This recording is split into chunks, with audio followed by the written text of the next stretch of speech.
আসসালামু আলাইকুম সুপ্রিয় দর্শক মন্ডলী, আজকে আমি এসে পড়েছি কিশোরগঞ্জ জেলার পাকুন্দিয়া উপজেলার 11 সিন্দুর দুর্গ দেখতে এবং আপনাদেরকে দেখাতে।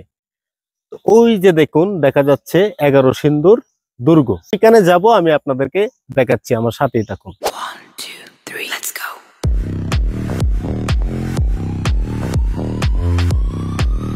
এই যে দেখুন, আমি একদম উপরে, এই যে একটা মাটির টিলার মতো দেখা যাচ্ছে, দূর থেকে দেখা যায়, এই টিলাটার উপরে উঠলাম। এখন আমি আপনাদেরকে দেখাবো যে এখানে আসলেই 11 সিন্দুর দুর্গের কোনো অস্তিত্ব পাওয়া যায় কিনা। এই যে দেখুন, এখানে এখানে আপনার দেখুন পুরনো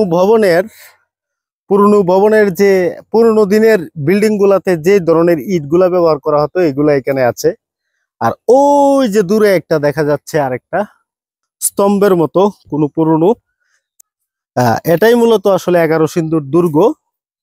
আসলে এটা এখন শুধু ধ্বংসাবশেষ রয়েছে এখানে, তেমন চিহ্নিত করার মতো তেমন কোনো কিছুই নিদর্শন এখানে লক্ষ্য করছি না। প্রিয় দর্শক, আজকে 11 সিন্দুর দুর্গ ঘুরতে এসে দেখতে পেলাম যে কোনো কিছু এখানে কোনো ঐতিহাসিক কোনো নিদর্শন আমি পাইনি।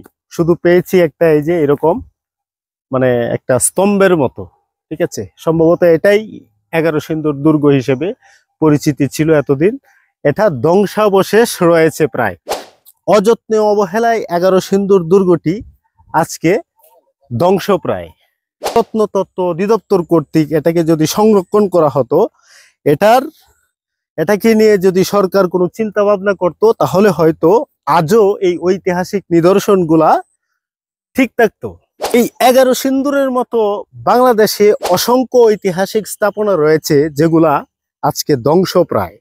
আমি বলবো যে 11 সিন্দুরের মতো যত ঐতিহাসিক নিদর্শন বাংলাদেশে রয়েছে, সবগুলাকে প্রত্নতত্ত্ব অধিদপ্তর কর্তৃক সংরক্ষণ করে এইগুলাকে বাঁচিয়ে রাখতে হবে। তাহলে আমরা ঐতিহাসিক নিদর্শনগুলা দেখতে পারবো এবং আমরা ওই নিদর্শনগুলা থেকে কিছু শিখতে পারবো।